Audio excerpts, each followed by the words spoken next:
All right, everyone. First, I want to apologize for any of the number of interruptions we may have. I have 3 teenage boys, 5 dogs, a bird, and a wife here. So, that's what's going to happen. That's life. That's, comes up. So Peter contacted me a few weeks back, and he asked if I would give the talk today. And he told me to make sure it was serious. So I did the exact opposite. So knowing probably the feelings we may have in the Zendo and at home today, I wanted to keep it a little bit lighter. It's still on the topic of Buddhism and what we do, and I think everybody will hopefully get a lot out of it. But in the spirit of that wise sage, David Letterman, I have prepared a top 10 list. And also, what gets more hits on YouTube than a top 10 list? Nothing. That's right, baby. Beginner's mind is going to go viral. Okay, so before I begin any of this, I just want to say thank you so much to my teachers, Jane and Peter. I've been with Jane and Peter coming up on, I think, 8 years or so. And I had previously practiced through my 20s. But after marriage and triplets and +1 and everything else, I had lost my practice for probably a decade and a half or 2 decades. And when I came to Jane and Peter, I was a mess. I was a complete mess. And one of the things I'm going to talk about today is rebirth, and I do feel that I've been a bit reborn through my practice and through Jane and Peter's teachings, and I'm a different person than I was 8 years ago, and I have them to thank for it, and you all as well, so thank you. Okay, so there's actually more than 10, I guess you could call those honorable mentions or similar. There's obviously a lot more, but let's go ahead and get into some of them. And one of the first ones I want to talk about is vegetarianism. I get this all the time when people find out I'm a Buddhist. They want to know if I'm a vegetarian. And to be honest, I have gone in and out of vegetarianism for many years. I was a vegetarian for probably 20 years, and then I wasn't, and then I was. So where's Buddhism on vegetarianism? Well, largely it's a cultural / sect of Buddhism kind of thing. Are all Buddhists vegetarians? No, all Buddhists are not vegetarians. Should Western Zen Buddhist practitioners, which is what we are, should we endeavor to, if we are able to keep ourselves healthy and well, and we have the means to do so via being a vegetarian, should we? Yes, we should endeavor to do so. And why? Well, it just gets back to the simple concepts of nonviolence and not killing, right? So we don't need to explain that. It's pretty innate. We understand why. But on the other end of things, remember that there's also the concept of giving and the concept of giving of yourself without thought of yourself and giving to another. And that in the times of monks today and monks in the past and many people who have practiced, you took what you were given. If somebody, when you were begging that day, gave meat to you, you ate of that meat. So conceptually, you can find yourself in a lot of different places with this, but I think there's definitely a pretty solid position with regards to endeavoring to do so if you are a Zen Buddhist. But there are times when it may not be possible. Peter's very thin. Peter's very ill. Peter, for a while, I believe, has been eating things like chicken. And then Peter's told me stories of how he prepared chicken for Suzuki Roshi when he wasn't well. To some degree, sometimes we have to remember, like when we're on the airplane, in order to help others, which is what we endeavor to do as being on the Mahayana, wanting to be bodhisattvas, helping others. Sometimes we have to remember to put the oxygen mask over our own face before we help others. Make sure that we're healthy and strong. So that's my thoughts on vegetarianism. Again, a lot of this is just my thoughts. And when I get finished, I'm dying to hear your thoughts on these things as well. The next thing I wanted to briefly talk about was happiness and joy, and how they're often conflated and how they're very different things, in my estimations, and in the estimations of a lot of Buddhist teachings. So what is the difference? Happiness is often derived from the skandhas. It is external things that happen that affect us in a way that makes us happy. Okay? Happiness is an emotion, and as we know, we can often be tricked by our emotions. Emotions are part of the delusion of the self. Joy, on the other hand, is not based upon any outside skandhas. Joy comes from within and is a condition of who we are, our Buddha nature, and is something we can touch on and generate through our practice and through meditation. Emptiness. Emptiness should be at the top of the list. People hear emptiness, and I'm not sure it was the best. I still to this day do not believe that emptiness is the best word for what it actually means, because people on the outside hear it and the word means what it says. It means that things are empty. But in the Buddhist teachings, what emptiness means is empty of self, empty of the delusion of self and of allowing our emotions and thoughts to take over. Emptiness is not being without emotion. Emptiness is not being without thought. Emptiness is not any of these things. And I think there's just lots of confusion when it comes to what emptiness is. But by definition, by Mahayana Zen tradition, it is empty of self, empty of delusion of the skandhas around us and their effect on us. For those of you not familiar with skandhas just all kinds of experience. Touch, feel, smell, taste, skandhas. Let's see, what's the next one? Another one I'd like to touch on is meditation.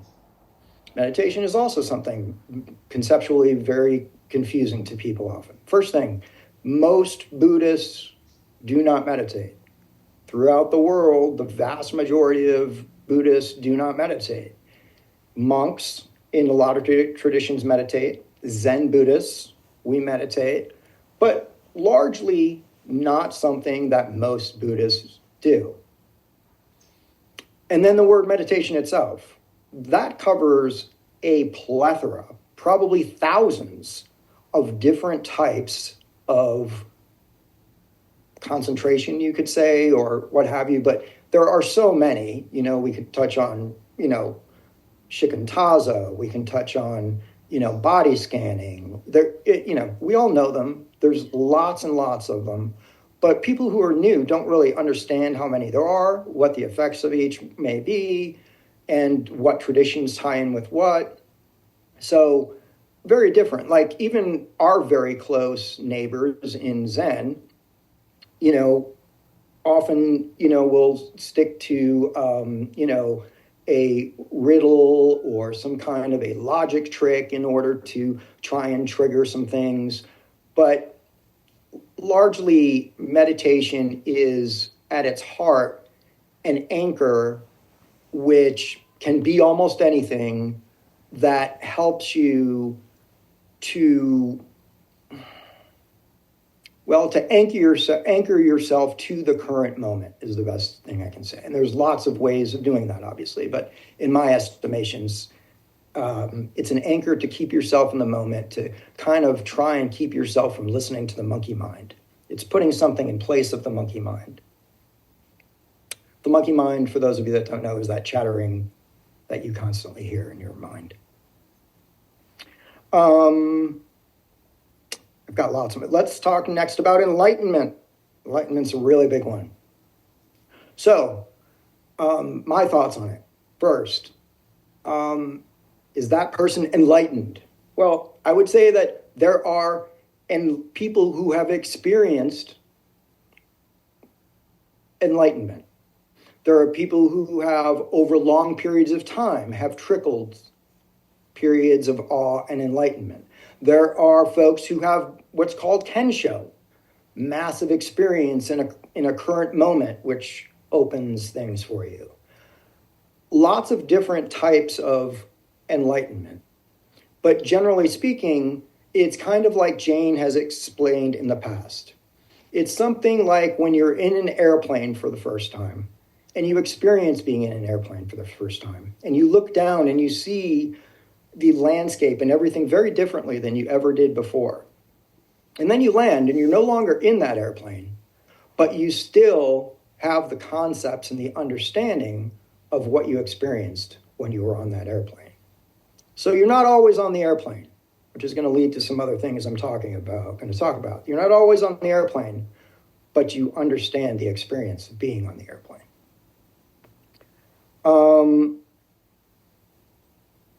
And that gets into a little bit of another thing that's come up, which is nihilism. Everybody thinks that we're nihilists. Zen Buddhists are nihilists. We don't believe in anything. The existence of us and everything else is inconsequential. That's totally the opposite of Zen Buddhism.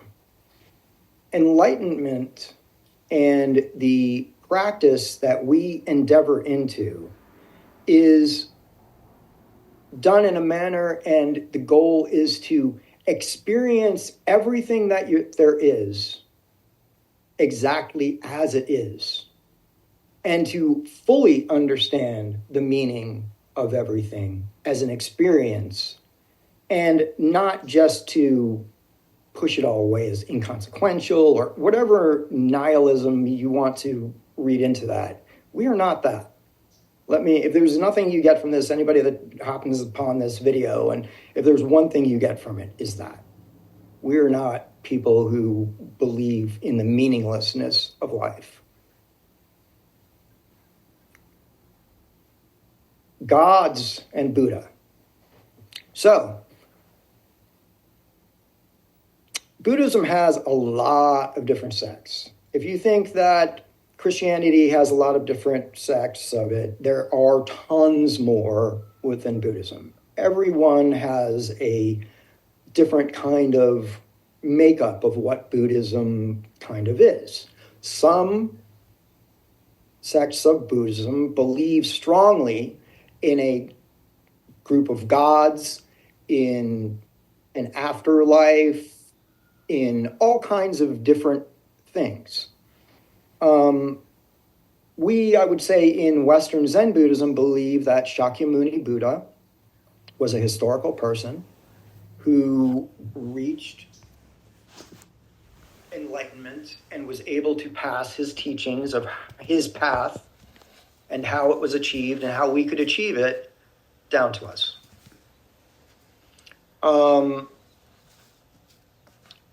We do not view Buddha as a god.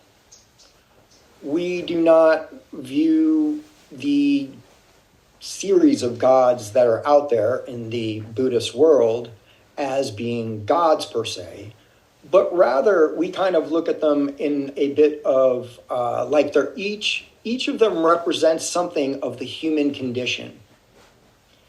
And by looking and by learning about and experiencing these different entities, you can understand yourself a bit more.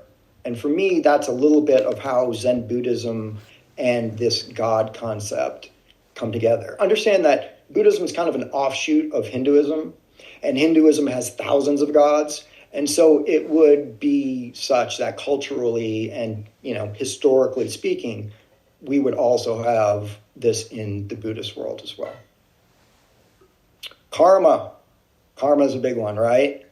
Karma is not something waiting to come and punish you. That is not what karma is, people. this Western Judeo-Christian idea of what karma is. It is not that. Karma is action. Karma is what you think, you do, and what you say. And what you do, think, and say has ripple effects that go throughout your lifetime, that go throughout everyone else's lifetime, and that continue as energy throughout all there is forever. Okay? So when you put bad karma or bad energy out there, you beget bad energy, and so on. Karma is not the you deserved it kind of thing. It's not that, okay? And karma kind of rolls into also rebirth, something else I want to talk about, rebirth. So rebirth, in Judeo-Christian, we have this idea that we have a soul. In the Zen Buddhist teachings and in Buddhist teachings, there is no soul. We don't pass a soul or ourselves to another life or to another entity. In Buddhism, it gets back to energy and karmic energy. And that energy passes from this life to new life.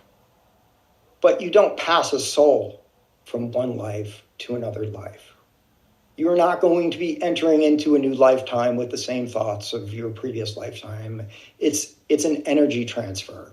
It's not a soul transfer. I talked before about how I felt a little bit reborn. You can be reborn in this lifetime. Your karmic energy is such that if you work it in the right way, you can be reborn in this lifetime. You are not the same person you were 8, 10, 20 years ago. You are a completely different person. Even the molecules in your body are almost 100% different than the ones that were there that long ago. You are not the same person. Faith. There's this idea that we don't have any faith. That is completely contrary. What we don't have is blind faith. We don't believe it because you said it to us. We believe it because we practice it, and we know that it is true because we see the results in it. Not because we were told to do it, and we do it, and we keep doing it. We don't see results, but we just have blind faith that that's how it should be. We don't do that. We work with the tools we're given. We work with the teachings we're given, and from that, we distill out what we have faith in that works. I think the last one I have is self. Man, that's the hardest one, right? Because all of these other things I've talked about come back to the self. What is it? You know, we had a wonderful Dharma brother for a long time, David. And David's entire PhD work and all the work he did throughout his life was on the study of self. That's all he did. He was a professor and he studied the self. So in Zen Buddhism, what do we believe the self to be? I mean, really what the self is the result of the skandhas around us. It is our reaction to ourself. What we believe to be is ourself, I should say, is our reaction to and our habits that we build based upon the skandhas around us and what we experience daily. So when we are able to free ourselves of the delusion of those skandhas, when we're able to free ourselves of our interpretation, I should say, of those skandhas, because those skandhas always exist, right? It's not like this, all of this exists. It's form. It all exists. It's always going to exist. You're not going to get enlightened and it's all going to go away. It's always going to exist. The skandhas are going to be there. But your delusional interpretation and your thoughts and your feelings that you place on top of those experiences is the delusion that is really yourself, and from which you're trying to, if you can, separate from a bit and experience that which there is for the suchness that it is. And that gets us to acceptance of suchness and everything as it exists, as it is. And if, as Buddhists, we are able to accept everything as it is, as being suchness, that leads to a path where we no longer suffer. It's when we attach to what we wanted things to be, what we thought they should have been, how we felt they should have been, our emotions about it, and it didn't turn out the way we wanted it, that's when we suffer. I think that's going to be it for me. There's a little more, but I think I've spoken enough, and I think there's a lot to digest there. And I really thank you all so much for your time, and I hope you got something out of it.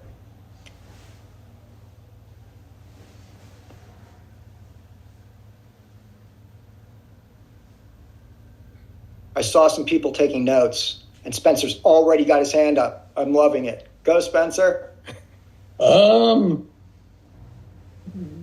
This isn't a position I'm totally sold on because I could sell myself off of it, but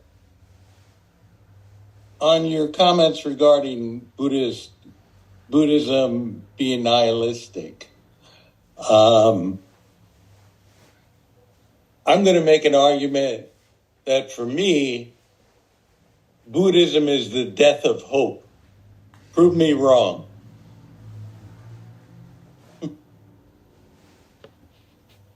Buddhism is the death of hope.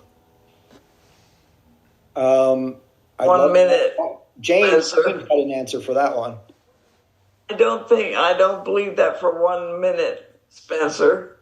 And I was going to say that emptiness would be like if you're in the desert or driving on a very hot road and it looks like there's water up ahead on the road and it looks real, really real, and it is from that point of view.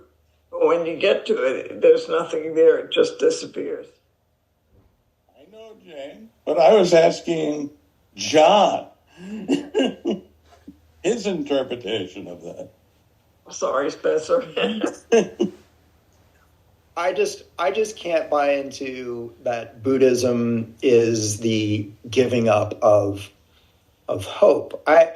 I believe that it's just the opposite, that it is our hope and it's our goal and it's our desire to help others. Jane once told me in Dokusan that the purpose of Buddhism, of Zen Buddhism, and the purpose of life is twofold.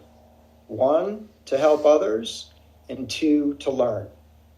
And I think if those are the crux of who you are and what you do and your practice, how can that end giving up hope? Hope is others. Hope is, I don't know, I can't buy into that for sure. No, I definitely understand that. When I first started practicing, I heard that, and I hear that, and it appealed to me. But when I thought about it, it has elements of truth, because hope is attainment. And generally in our society, we're all hoping for a Mercedes-Benz or to do better than our neighbors or neighboring countries or whatever. So that's a bad type of hope. It's a hope of attainment, usually at the expense of others. But, as Buddhists, I think we have an altruistic brand of hope, right? So I think that's our brand. But I think Buddhism is the death of the small mind and that hope of attainment that perpetuates this petty state that gives you the election results that we had. That's what we get. That's what you get. Hope. I guess hope. That is the death of hope. Hope by definition, though, let's look at it. Hope by definition is a desire, right? So, we don't want to attach to that, obviously. But to be without hope, I don't know is the goal either. But I do see, I mean, desire is by far the, that's the path to destruction. So if we do define hope as a desire, everything in moderation. You have to remember, don't desire great possessions, even for one's family. But you could have moderate possession. I think, that's the lesson. And I think just on some other things, I think you were saying on, on faith. Look, you could have quoted the Buddha, right? Didn't Buddha say you have to have great faith and great doubt? But wasn't he speaking of our practice? Yes, great faith in our practice. Yeah. But our practice, though, for me, and I think for what we're looking to attain, our practice is based in practicality, in what works for us. Each of us, everyone on this screen and everyone in the world has a different daily practice. It's the formula that works for us, that we've found faith in. It's not some set of rules that have been set down to us through the ages that you must do it this way. Isn't there a semantic differentiation in that type of faith? What do you mean? Well, I have faith that when I turn the ignition in my car, it's going to turn on the same way that I know that Zen works for me, right? Right. Okay. Faith is more that I believe that I read some book that was written 2,500 years ago that tells me I'm allowed to have, 8 wives and keep slaves and have to, drink wine on the Sabbath and blah, blah, blah. That's faith. I totally agree with you. I totally agree with you there. I do. I get what you're saying about the semantics of the word. It kind of is like hope. Yeah, well, I can see that. Chris, did you have something to say? Yeah, but I just saw Jane put her hand up. Oh, Jane. Oh, but she's muted. Oh, Jane. Oh, she was saying you guys go because you guys had your hands up first. Okay. Oh, okay. Chris, all right. That works. So, just one thought off the top is hope is actually deceptively complicated and nuanced, and there's a lot of things that are distinct and are dissimilar, which I think get lumped under the same word of hope. So one thought is, in a really simple way, hope is basically a preference, and it is a practice in Zen to shed our preferences, or at least not be attached to them. But I think hope also can refer to something more or less synonymous with optimism, or just a benevolent outlook towards the future, a willingness to keep showing up. And I think that is a form of hope that, looks towards the future,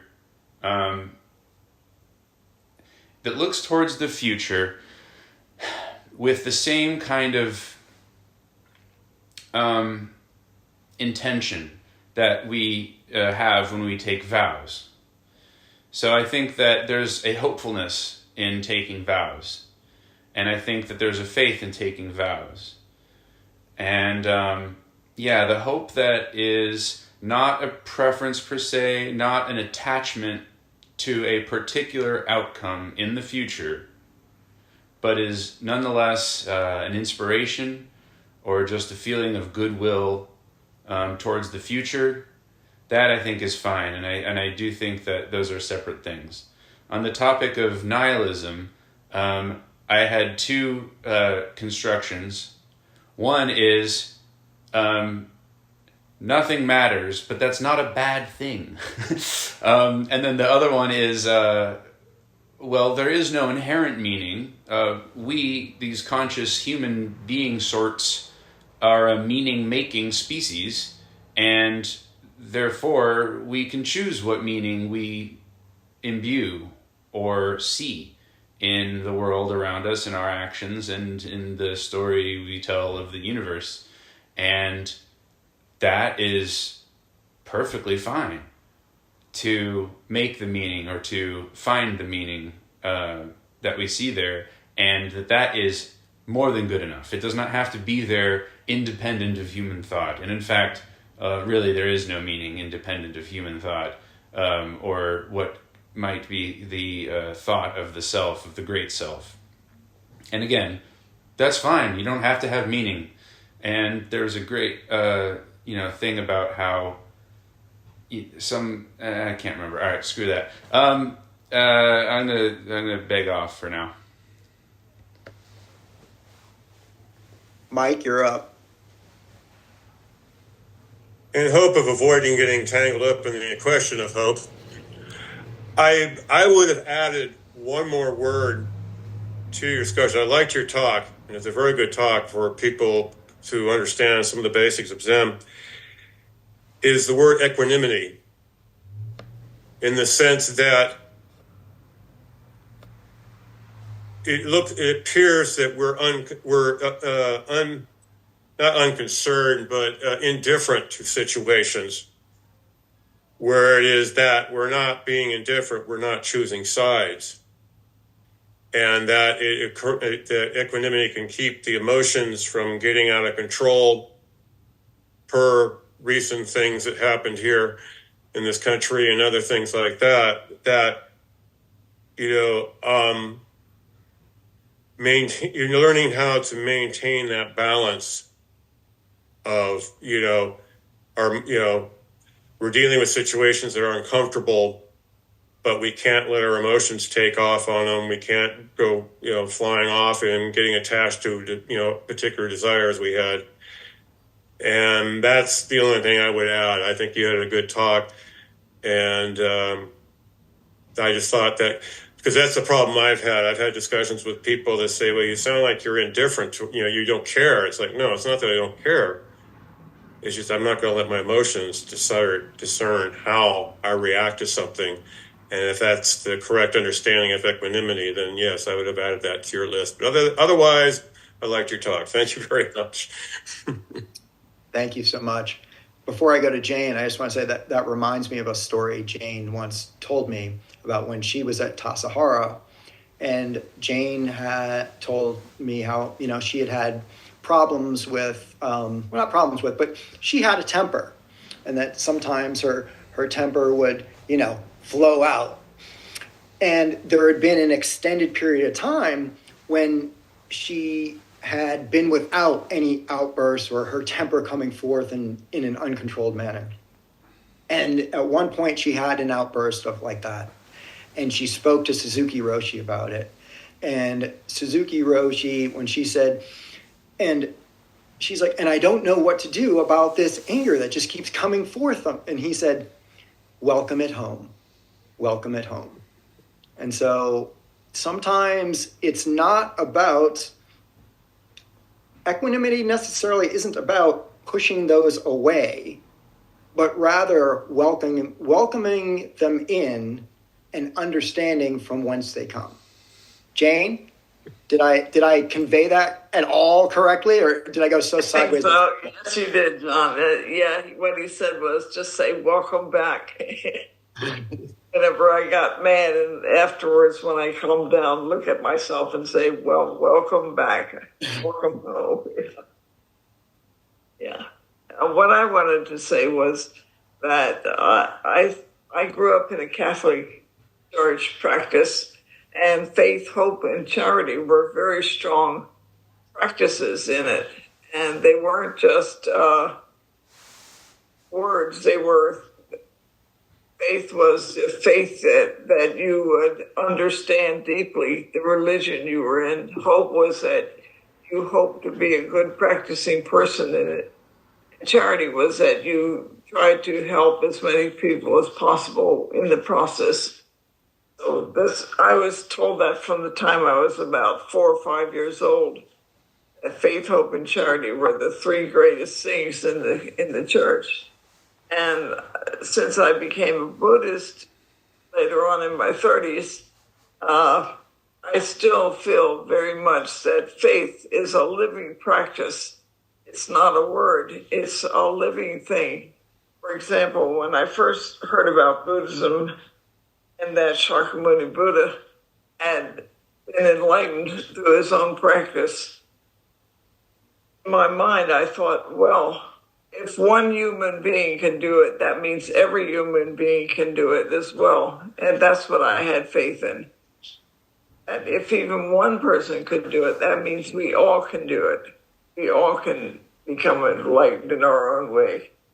And so the hope for me was that practice would never drag down to nothing in me, and that I would always hold it in a way that it was living as well. Charity, we know, as sentient beings are numbers. So those three things are still very living, strong practices in me, and I like them a lot.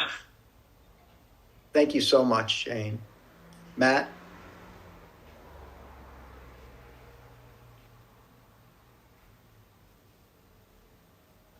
Hi, good morning. This is such a great discussion, John. I wish I'd been able to be here for the talk. Where I don't know if I can follow up on what Jane said, but I guess I want to add that I've thought a lot about faith and hope over the years. And what I've discovered for myself is that faith is really a belief. If I have faith in something, I have a belief that things will change in a positive way. And for me, hope is really the kind of the emotion behind the belief. An optimistic desire that will be the case, and it's strange because hope is really kind of it's a state of dukkha, because there is that desire, and it's, I found that for me it's very interesting that hope and faith become irrelevant when my practice is really in the groove. Anyway, I just wanted to add that.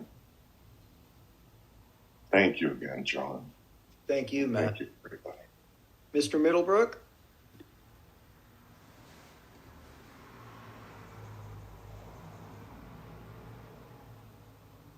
You're still muted. You're still muted. Okay, there we go.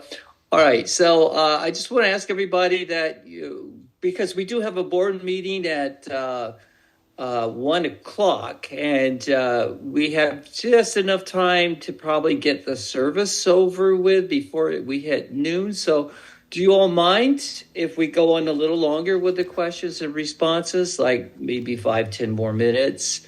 But that might, impact our break between the board meeting, right? So anybody opposed to me asking more questions? We can keep going. Okay. All right. So I'll make it as fast as I can and easy as I can for you, John. I just want to compliment you on what you were talking about, because you sound like you're a bit of an ambassador or something to you're speaking to a lot of people who are asking questions. Is that so? It's become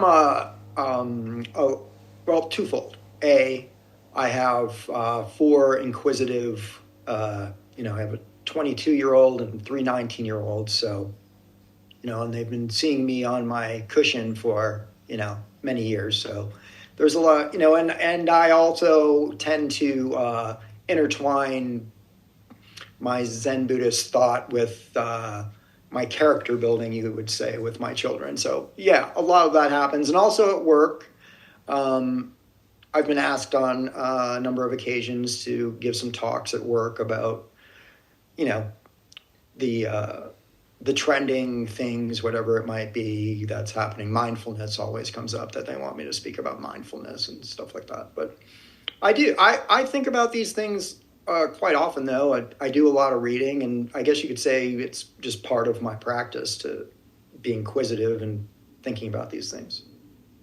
Well, it was very fresh because I think sometimes we tend to keep our talks kind of always circulating with the great masters, and it tends to build up a certain reliance on a certain line of thought, and it also a way of speaking about it that's basically we us can only understand, and the other outside world doesn't really get when you talk, especially when you were talking about emptiness. And they were talking about, I like that what you were saying about emptiness. Could you say that again? Because I kind of forgot it by now. Oh my gosh. Let me say, just so you guys understand. Just the basics. My notes are a little bit scrambled. So. Oh, okay. But I think you were talking about how in the Theravadan way, they think of emptiness not so much as a spatial thing, but as emptying our mind of thoughts. I actually spoke to it, I think, on the opposite end of it, but that would have given you the Theravada end. But on the Mahayana end of it, I think it's the fact that the skandhas themselves are what create this sense of self that we have. It's this buildup of habits and thoughts and feelings based on the skandhas. And when we're able to separate ourselves from that delusion of ourself and the skandhas, that we're able to,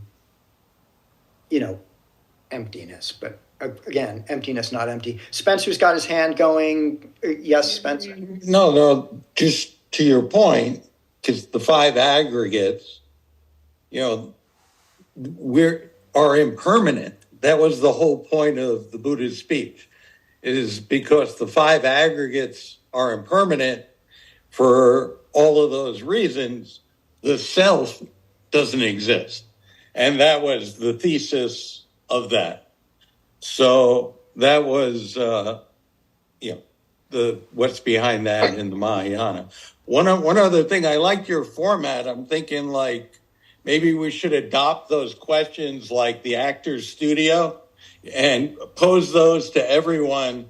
Every new speaker has to answer those questions before they begin their Dharma talk. This was, though, and again, I liked it. This is from my view. It's just from what I've learned from Jane and Peter, from what I've read. This is my practice. This doesn't mean that this is your practice. And again, everyone here, your practice is a little different. Yes, Jane. I was saying don't apologize because it's clear that it came from your own practice. And that's what made the talk really good. I appreciated all of it so much. And I just wanted to say that for me, the skandhas are like we hear the thoughts in our head and we assume that they're ours for a long time until we can take care of them a little better. And in the same way, the skandhas give us the feeling, the six senses give us the feeling, well, if somebody can sell this, if somebody can see this or touch this, then there must be somebody. And that's me. And if it's me, I have to be this way and that way. So it builds up slowly. It's the greatest illusion of all, I would say. Yeah. And getting slowly beyond that. Up, like dressing up a doll. Yeah, I think, John, action figure. That would be a solid talk to talk about all this, scan this stuff. It's really, I think it's really important. It's very primal to what we do. But anyway, thank you so much. Thank you. Chris? Don, you did a really good job today. Thank you. Oh, thank you. I was just trying, it was my intent to just try and keep it light and try and keep people happy. And I also think it's important that we each, try and tell a little bit about what our practice is, and I think that's going to be my next talk. Is I'd like to just, what is my day like? Like, what do I do from morning till night? And what, because each of you does something that maybe I could use that I'm not aware of. And so I'd really like for everyone to, tell us what their practices are. Maybe that's something we could do in the future. Chris? I share the frustration with the word emptiness. In defense of the word emptiness, it only takes a short bit of explanation. If someone's like, what emptiness? What are you talking about? And then you say, well, it's empty of a permanent, unchanging, persistent, concrete, independent existence. That's what everything is empty of, which is another way of saying impermanence. And I think when you really stay with emptiness, it hammers home what impermanence really means. And this emptiness of an independent existence is necessarily the complete impermeability, interpenetration of all phenomena with each other. Thus, everything is everything. There is no separation between us and the universe, etc. I heard the word boundlessness as another translation of shunyata, and I really liked that one. But yeah, that is a sort of bummer of words. Is a lot of times they got some connotations outside of Buddhism, and so if a non-Buddhist comes to it, they're going to have to square with that. But I am also down to keep coming up with different words. So that was all I wanted to say about emptiness. It kind of hammers home impermanence. Well, thanks, everybody. And in closing, I would just like to say that one of the cornerstones of my practice and what I try and tell people all the time is just remember, your thoughts and your feelings are not you. You don't have to listen to them. They're just tools that have been given to you over time to help you survive, but they don't care that they give you tons of anxiety and they create suffering. They only care that you continue breathing and you procreate. You don't have to listen to them. Thank you.